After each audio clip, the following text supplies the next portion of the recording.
Once upon a time, an explorer named Henry decided to climb to the summit of the Himalayan mountains. After many attempts, he finally succeeded. As he reached the top, he gasped for a breath of icy, thin air. His head spun from the 16,000-foot altitude, his lungs throbbed, and his feet had gone completely numb hours before. Another traveler, a Tibetan man he had met the day before, trudged beside him, grateful for the company. After several minutes of rest, the two men began their descent from the heights of the Himalayas.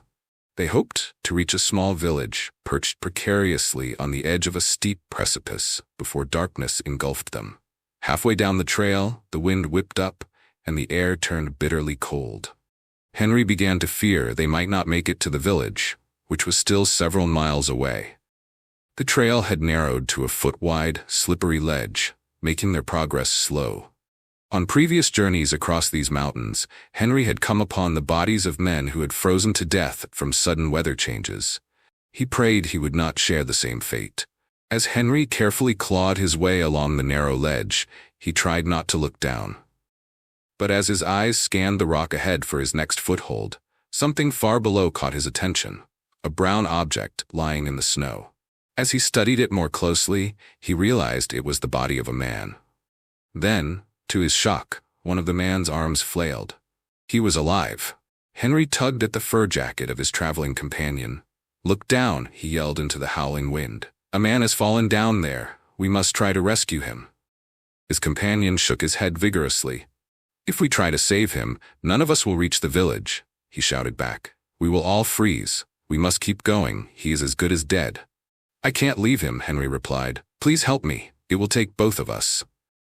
But the traveler shook his head again. "If you value your life, come with me." Without even looking back, he turned and continued picking his way along the ledge.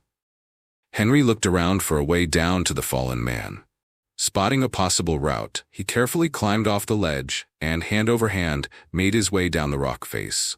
It was treacherous, and he prayed the entire way, but at last, he reached the bottom of the ravine where the man lay. Kneeling beside him, Henry took a closer look. The man's hair and beard were frozen, and his breathing was faint, but he appeared to have no broken bones. "Come on, let's get you out of here," Henry said, heaving the man onto his back. He wrapped his blanket around both of them, tying it in front to form a cradle. Then, slowly and painstakingly, Henry began his climb back up the ravine. The extra weight on his back made his numb feet throb as they struck the jagged ice and razor-sharp rocks, but eventually he reached the safety of the ledge and started moving along the trail. The snowfall grew heavier, reducing visibility and making the trail even more slippery. Henry dared not stop. Stopping meant certain death for both of them. Step by step, he pushed forward, determined to reach the village before nightfall.